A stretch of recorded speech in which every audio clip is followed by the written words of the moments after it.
भारत की आजादी से लेकर साल 2014 तक देश पर कुल 55 लाख करोड़ रुपए का कर्ज था, लेकिन 2014 से 2023 में बढ़कर 155 लाख करोड़ हो गया है। आइए इसे समझते हैं कि आखिर पिछले 9 सालों में ऐसा क्या हुआ जिसकी वजह से सरकार को इतना ज्यादा कर्ज लेने की जरूरत पड़ी।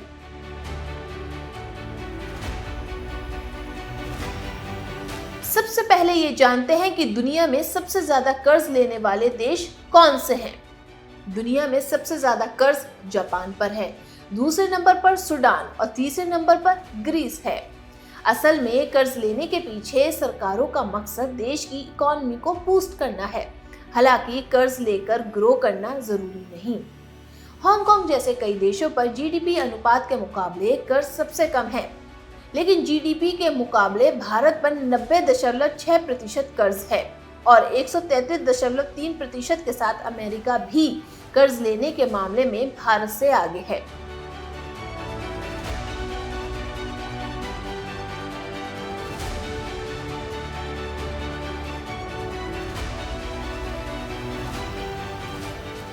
अब लौटते हैं भारत पर कि आखिर भारत सरकार को इतना कर्ज लेने की जरूरत क्यों पड़ी।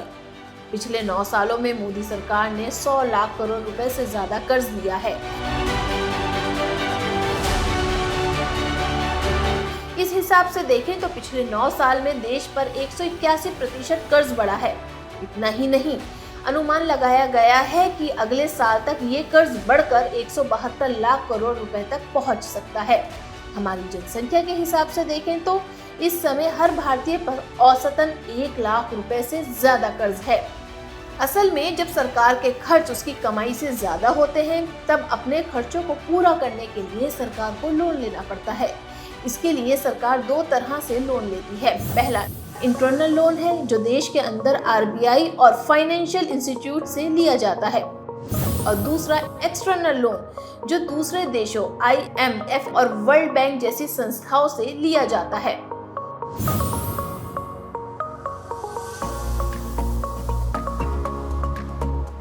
सरकार के कर्ज से राजस्व घाटा बढ़ता है। आमतौर पर राजस्व घाटा तब ज्यादा होता है जब सरकार कर्ज के पैसों को वहां खर्च करती है जिससे रिटर्न नहीं आता है। अब सवाल ये है कि इतना पैसा खर्च कहाँ हुआ।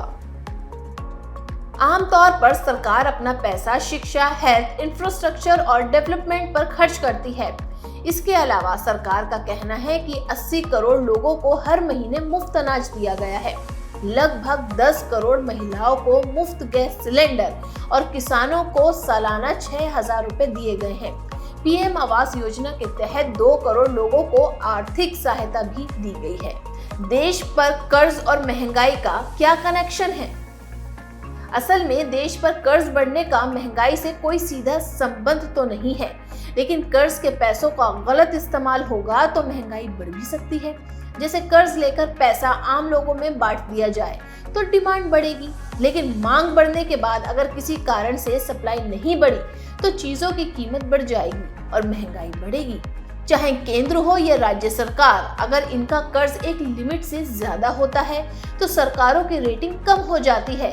इससे एक तो फॉरेन इन्वेस्टमेंट कम हो जाती है और दूसरा कंपनियों के लिए भी कर्ज महंगे हो जाते हैं।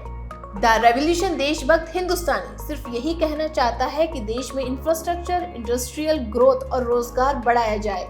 इससे लोगों की इनकम बढ़ेगी, जिससे उनकी परचेजिंग पावर तो बढ़ेगी ही, बल्कि साथ में टैक्स के रूप में सरकार का रेवेन्यू भी बढ़ेगा।